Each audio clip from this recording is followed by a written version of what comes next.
Bom dia, dia 15 de novembro. Novas realidades. Ora, a fé é a certeza daquilo que esperamos e a prova das coisas que não vemos. Hebreus, capítulo 11, versículo 1. A fé é algo surpreendente que tem o poder de estabelecer novas realidades. Ela é o fundamento básico para vivermos os milagres e as promessas de Deus em nossa vida. Mesmo assim, temos uma série de dúvidas a respeito dela. Mas deixe-me dizer uma coisa: a fé não é o simples fato de você pensar positivo. Apesar disso ser importante, ela vai muito além. Entenda que a fé não fará os problemas desaparecerem instantaneamente. Contudo, estabelecerá novas realidades em que você passará a caminhar com a confiança de que Deus fará a vontade dele, de acordo com sua palavra.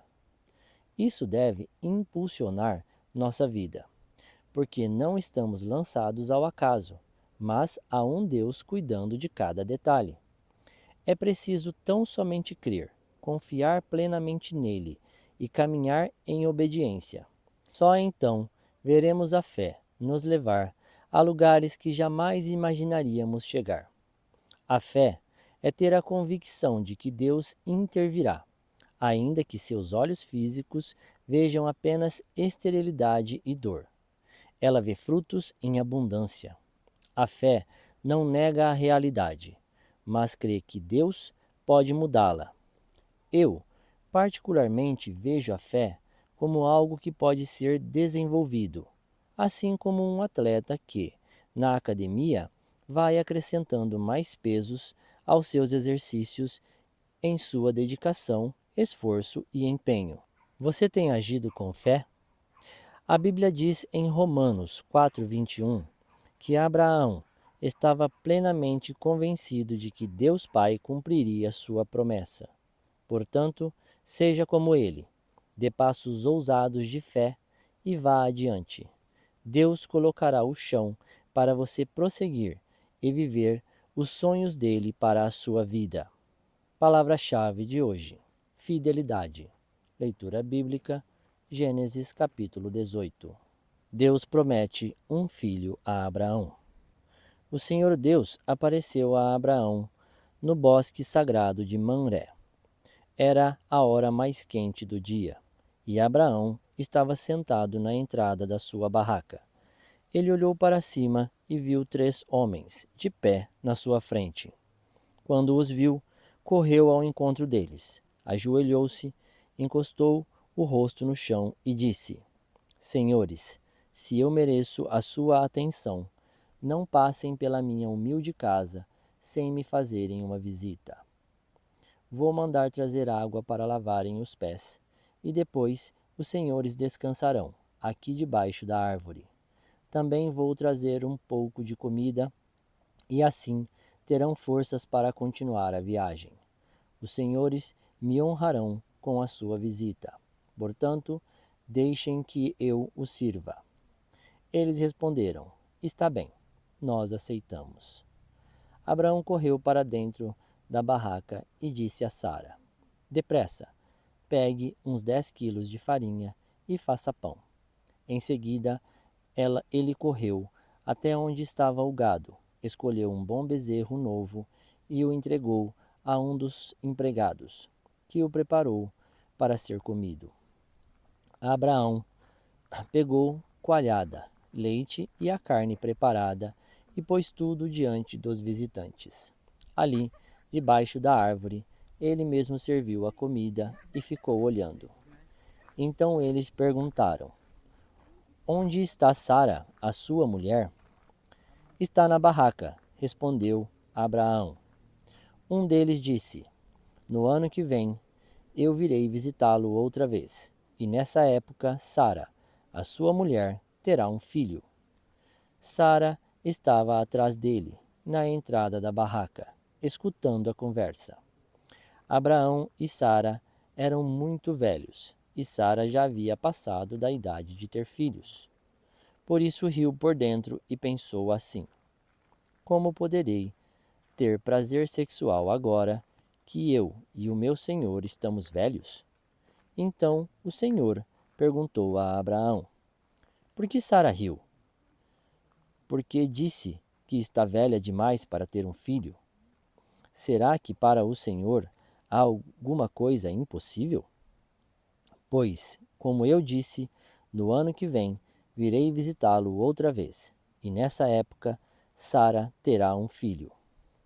Ao escutar isso, Sara ficou com medo e quis negar. Eu não estava rindo, disse ela. Mas o Senhor respondeu: Não é verdade. Você riu mesmo.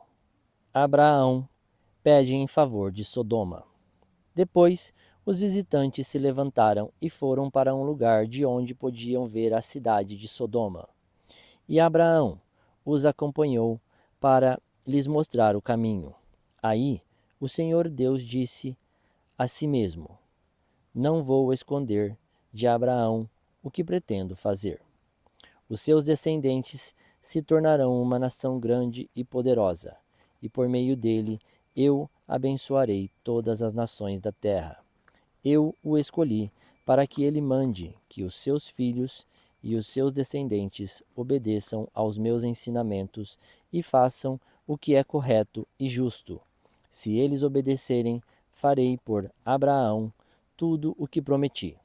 Aí o Senhor disse a Abraão: Há terríveis acusações contra Sodoma e Gomorra, e o pecado dos seus moradores é muito grave. Por isso, preciso descer até lá para ver se as acusações que tenho ouvido são verdadeiras ou não. Então, dois dos visitantes saíram, indo na direção de Sodoma. Porém, Abraão ficou ali com Deus, o Senhor. Abraão chegou um pouco mais perto e perguntou: Será que vais destruir os bons junto com os maus? Talvez haja 50 pessoas direitas na cidade. Nesse caso, vai destruir a cidade? Será que não perdoarias por amor aos 50 bons? Não é possível que mate os bons junto com os maus, como se todos tivessem cometido os mesmos pecados. Não faça isso. Tu és o juiz do mundo inteiro, e por isso agirás com justiça. O Senhor Deus respondeu: Se eu achar 50 pessoas direitas em Sodoma, perdoarei a cidade inteira por causa delas. Abraão voltou a dizer: Perdoa o meu atrevimento de continuar falando contigo, pois tu és o Senhor, e eu sou um simples mortal. Pode acontecer que haja apenas 45 pessoas direitas. Destruirás a cidade por causa dessa diferença de 5? Deus respondeu: Se eu achar 45, não destruirei a cidade. Abraão continuou: E se houver somente 40 bons? Por amor a essas 40, não destruirei a cidade. Deus respondeu. Abraão disse: Não fique zangado comigo, Senhor, como eu, por eu continuar a falar. E se houver só 30? Deus respondeu: Se houver 30, eu perdoarei a cidade. Abraão tornou a insistir: Estou sendo atrevido, mas me perdoa, Senhor. E se houver somente 20? Por amor a esses 20, não destruirei a cidade. Deus respondeu. Finalmente, Abraão disse: Não fique zangado, Senhor, pois esta é a última vez que vou falar. E se houver só 10? Por causa desses 10, não destruirei a cidade. Deus respondeu. Quando o Senhor Deus acabou de falar com Abraão, ele foi embora, e Abraão voltou para casa. Muito obrigado, tenha um ótimo dia e que Deus o abençoe.